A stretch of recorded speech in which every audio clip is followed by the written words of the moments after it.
Hey, Scotty, how are you? I am good, Natalie. How are you doing? Doing wonderful. Well, I loved this commercial, and I'm pretty sure you like this campaign too, and I want to hear your thoughts on it. There's a lot of thoughts on it, but the Shaggin' Wagon, that was pretty funny. Oh my God.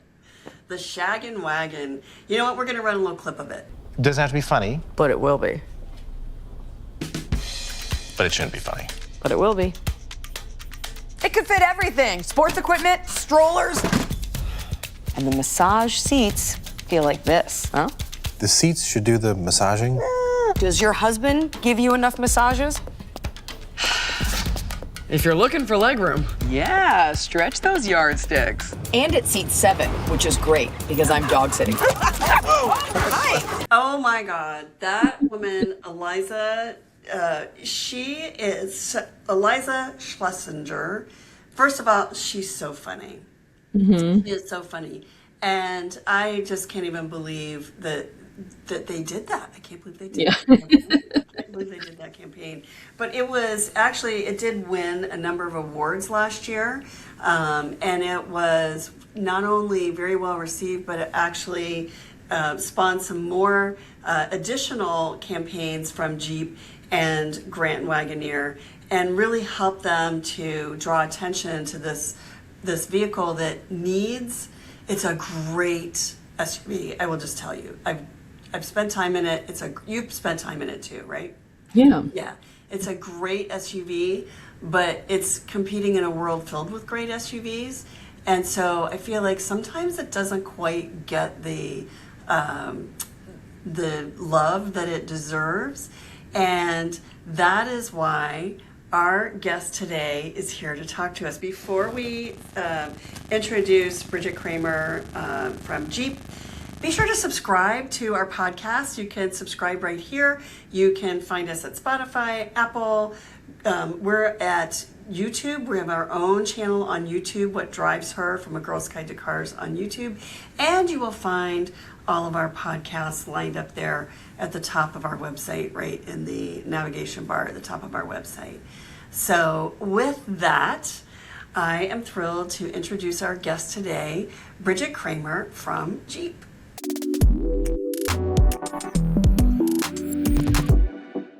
So welcome, Bridget Kramer. Everybody, this is Bridget. I've just spent a couple of days with Bridget. Not the first time we've been together, we've talked before, but we have been driving the new Jeep Grand Wagoneer, which is, in a sense, your baby. Yes.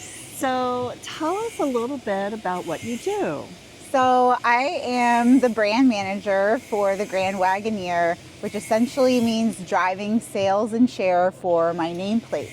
But that can look a lot of different ways. So anything from setting a competitive price, making sure our incentives make sense, and making sure the product lineup makes sense with our whole portfolio. It's all about getting the features right and the price right for the right person. So that's quite a mouthful. So let's take a step back, because you didn't wake up, as like a 3-year-old going, I want to be a brand manager for Jeep when I grow up, right?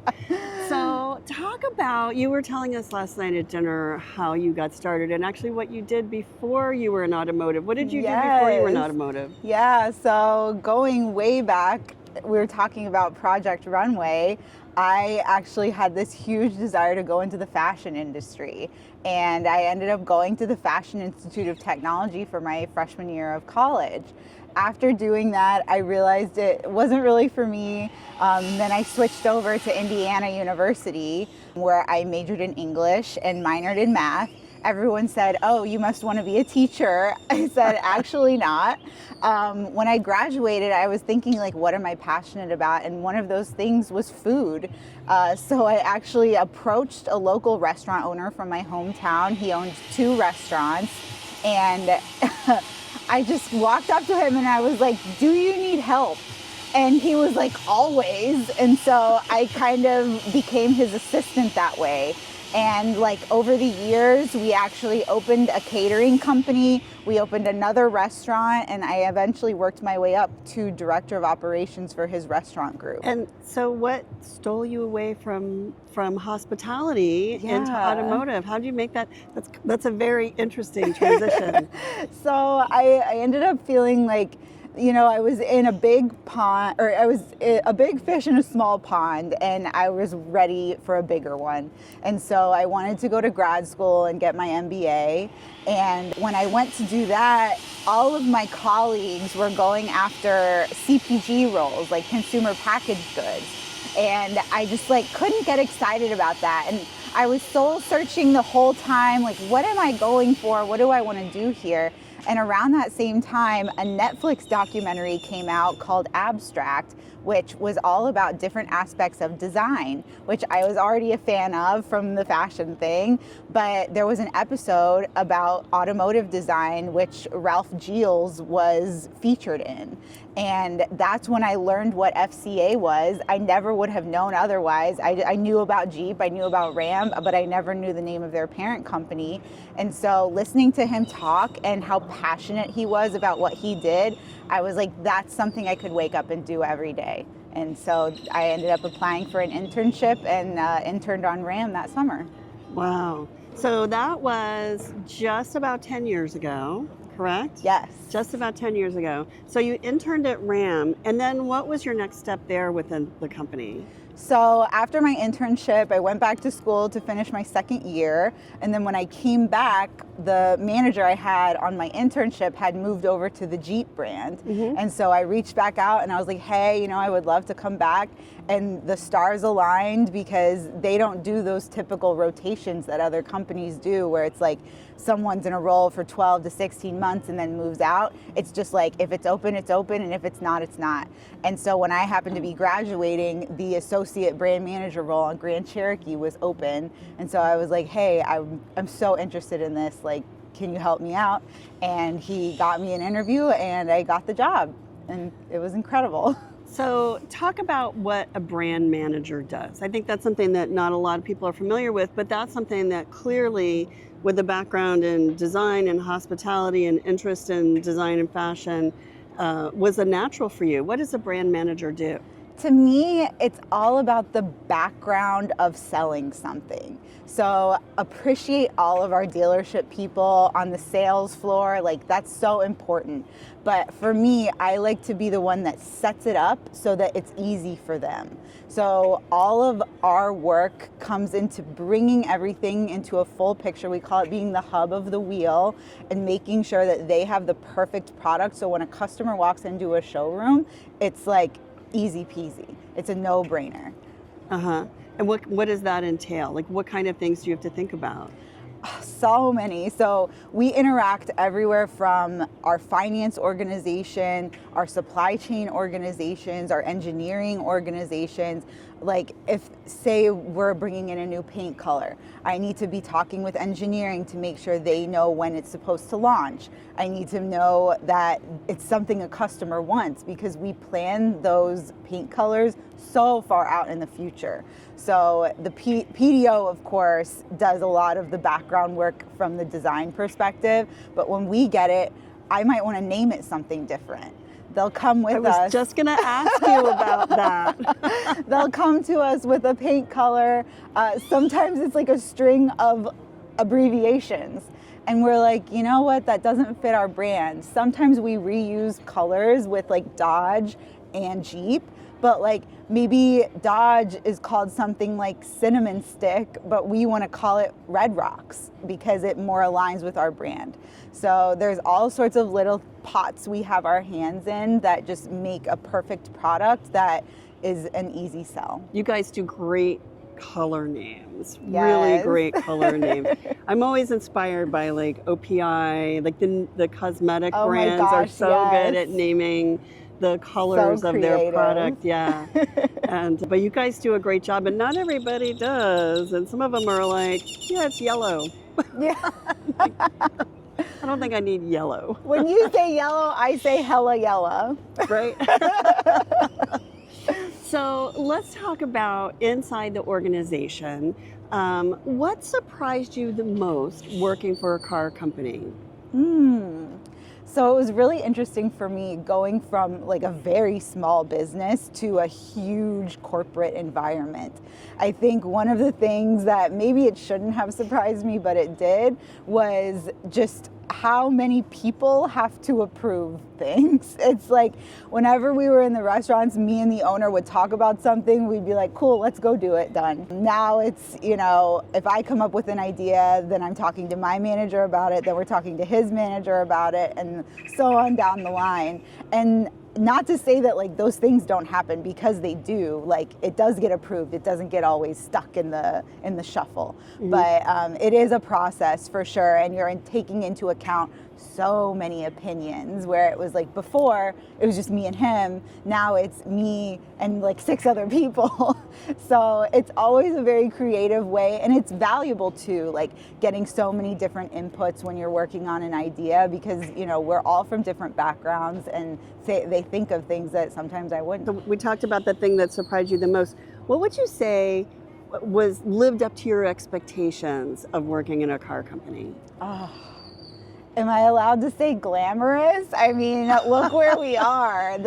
These trips don't happen super often for me, but being able to do something like this in, representing Jeep just means the world to me, because I do love my job so much. It's like, I know that there are so few people that wake up every day and say like, I love what I do, and I really do that. And the fact that I've been able to do it on 3 of Jeep's most iconic nameplates, like I couldn't be happier. And these events that we do are just a cherry on top of an awesome job. Which, test driving the car yesterday, the Grand Wagoneer, what other Jeep models have you worked on? So I started out on Grand Cherokee. I did that for 5 years, and I also worked on Wrangler for 2 years, and then most recently now I'm on Grand Wagoneer. Wow, Wrangler's the big one. Oh, Wrangler's yeah. the big one. That's the moneymaker. Yes, the crown jewel. So, are you a car girl? It's okay to say no, by the way. So I would say I'm a design girl, which takes many roads, but car design is definitely a part of that. Whenever something's driving down the road, my first thought is, if that looks good, what is it? But I'm not like picking apart. I don't get into the real historical aspect. I feel like car people are very like, oh, my 1975 Mustang GT, like I would have to Google what that looks like. But I think design and the future of automotive design is so interesting.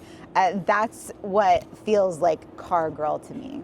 Yeah, I'm with you. Don't consider myself a intrinsic. I didn't start off as a car girl. I'm not sure I really even qualify now, but I think we can love cars. Yeah. And we can love what they do for us, and we can love everything that they are without being an enthusiast or an engineer. Yes. Yeah. What was your first car? Oh, my first car was a 2006 Honda Odyssey minivan.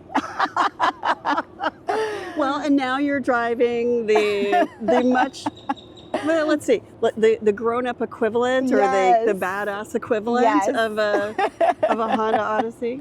And so tell me how that Honda Odyssey shaped you as a driver, as a car executive. So learning how to drive a big vehicle for your first car was very important, I think. My family had always driven sedans, so like this was their first big car, and the fact that it became my first car, I just really had to learn quick of how big that thing was.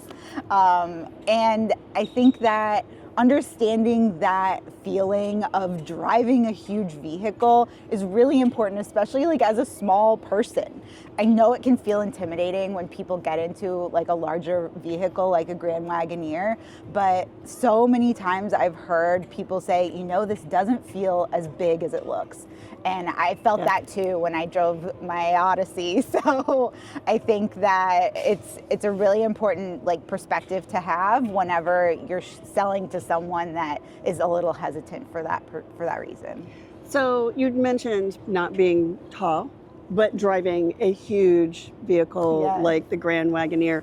What do you say to someone who might say, oh, I could never drive that because I'm 5'2". I mean, I'm not 5'2", but somebody who's 5'2". What do you say to her about the idea of driving a really large SUV?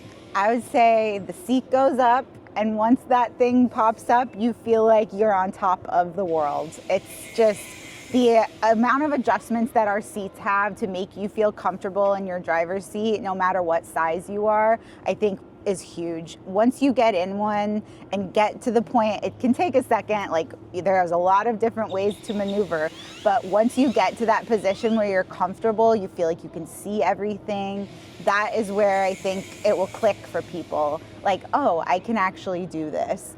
And I think that having the 360 camera is very important, because if you don't feel like you can see out of all your windows, then that camera can. Right. Put that camera in your favorites.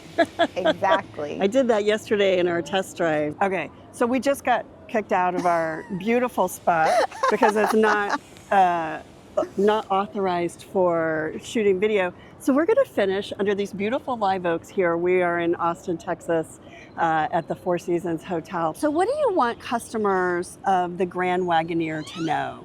What do you think the most important message is in that vehicle? Oh man, there's so many good ones. I think a few of my favorites are, we have best-in-class rear cargo volume, we have best-in-class maximum 10,000 pounds towing, and we have several class exclusive features, including our partnership with the Macintosh audio system, which sounds incredible. We have a class exclusive tri-pane sunroof. Nobody else has that. We also, for the families out there, we have a class exclusive interior fam cam, which lets you keep an eye Really on good. all the kiddos in the back seat.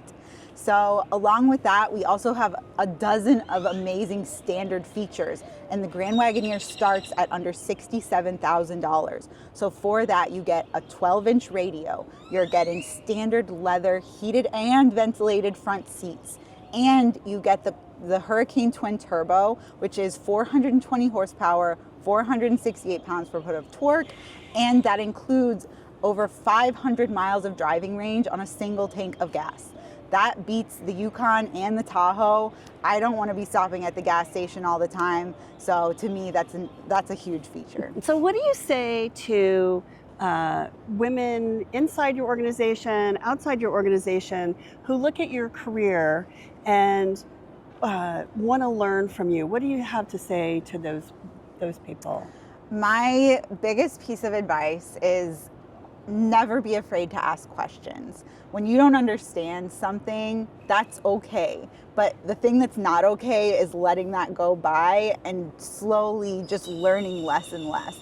I think being a lifelong learner in your role, no matter where you're at, if you're an executive, if you're just starting out, being able to ask questions and constantly absorb more information will only make you better, and it'll help you grow immensely.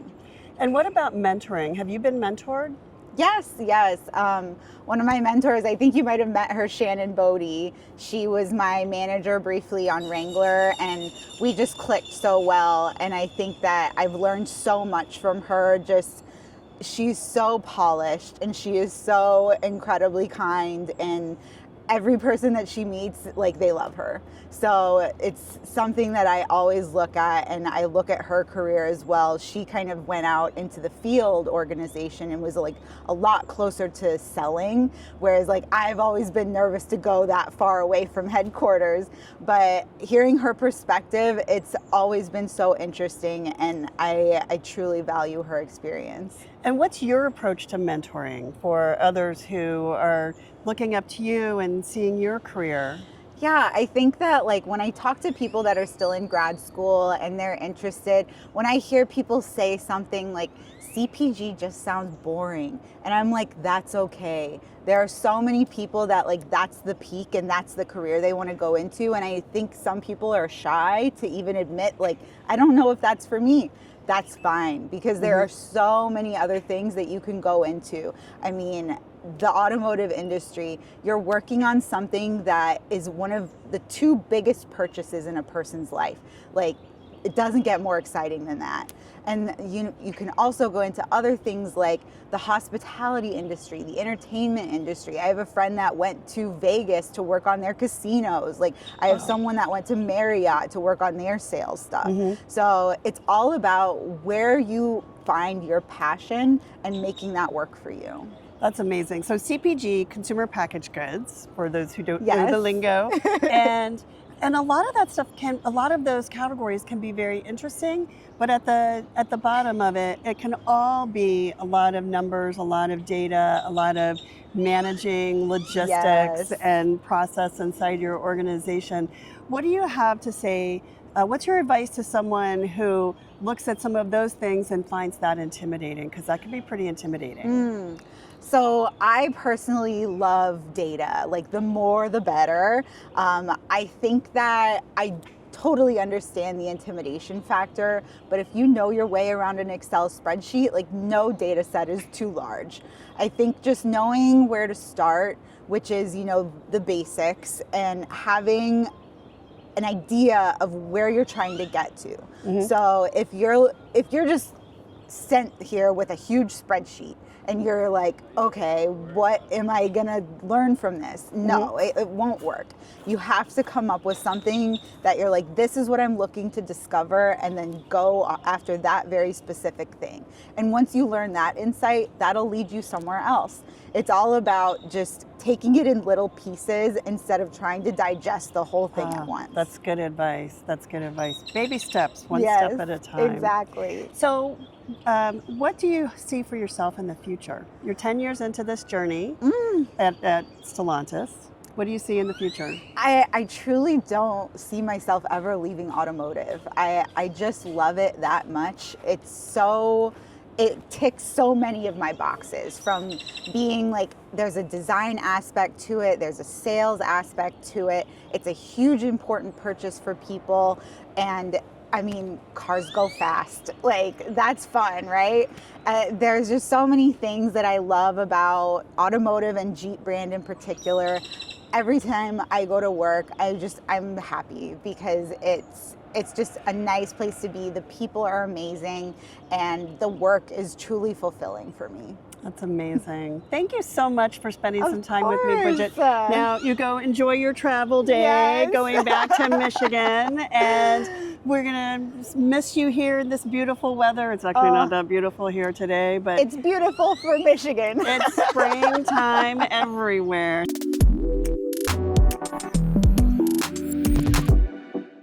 Love it. Short queen status. I love how she was like, how powerful it is to be, short woman driving a big SUV. Like, that's sort of how I feel too.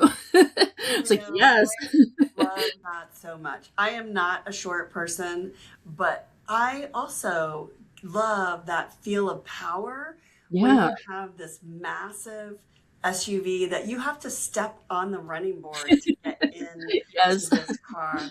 And then you get in, and it's just like it. Even though you're already sitting up taller, it makes you sit up a little taller because you have this muscle, you have this power that you don't have, that smaller cars don't necessarily make you feel, especially something that's, lower to the ground and a little more efficient and not as loud and throaty. You're not going to feel quite the power that you do behind the wheel of something like the Jeep Grand Wagoneer. So I love that she said that, and I loved chatting with her. Yes. Well, what else did you think about the Jeep Grand Wagoneer? So we didn't get to talk about it. Oh yeah. So what's interesting is the Grand Wagoneer is they've done this whole relaunch, and almost nothing's changed. Now, it's kind of a new car. You remember when it first came out, right? 2021. You drove it then. Yeah, back then, yeah. Yeah. And so it was such a big deal. They put a ton of, and I say a ton, I should be accurate, billions of dollars of resources into building this truck-based SUV. It's based on the platform of the Ram 1500. But you would never know it with all the design on the exterior, the design on the interior.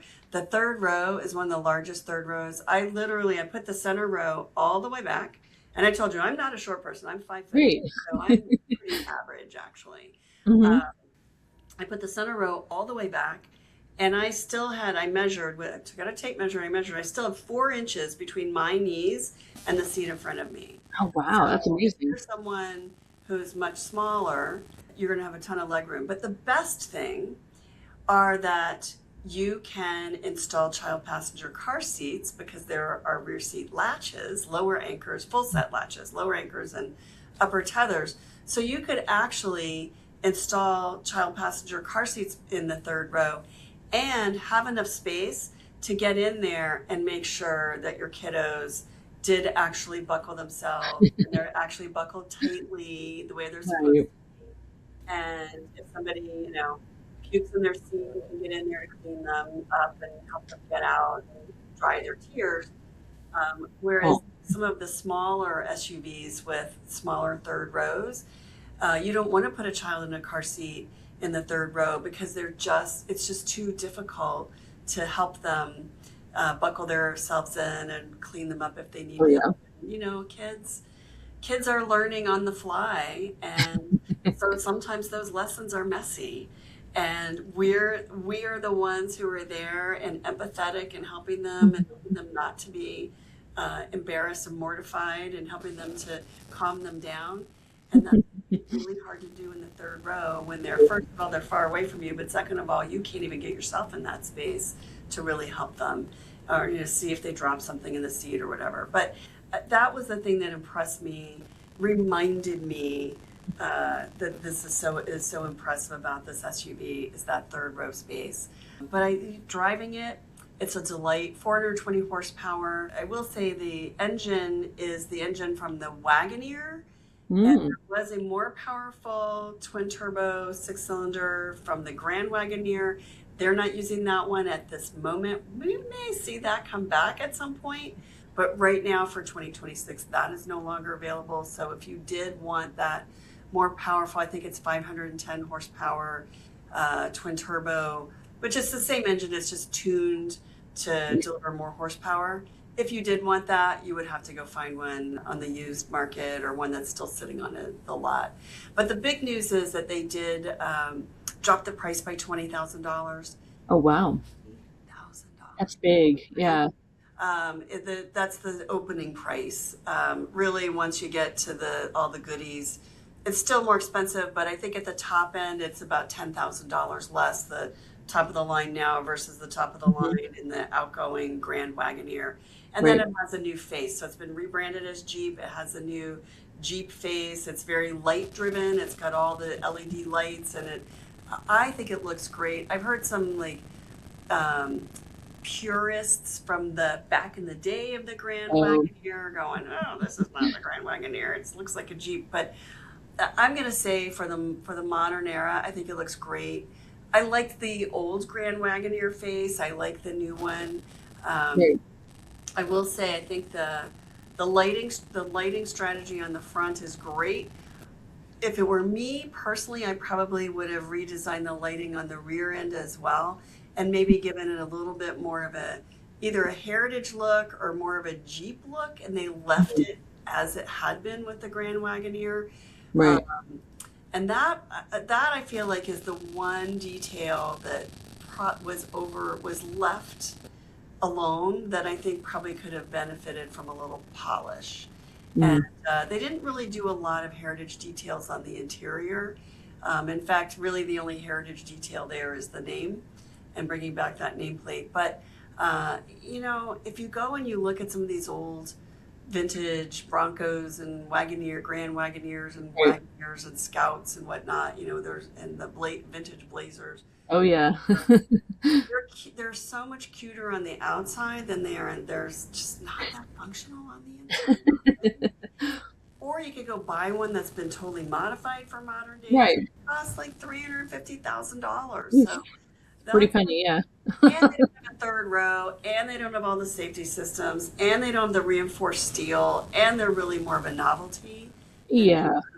So I think, for the function of a family, especially a family who tows a boat or an RV, and who needs that third row, who needs the space behind the third row because it's pretty spacious. Oh yeah. Who needs the full-size SUV.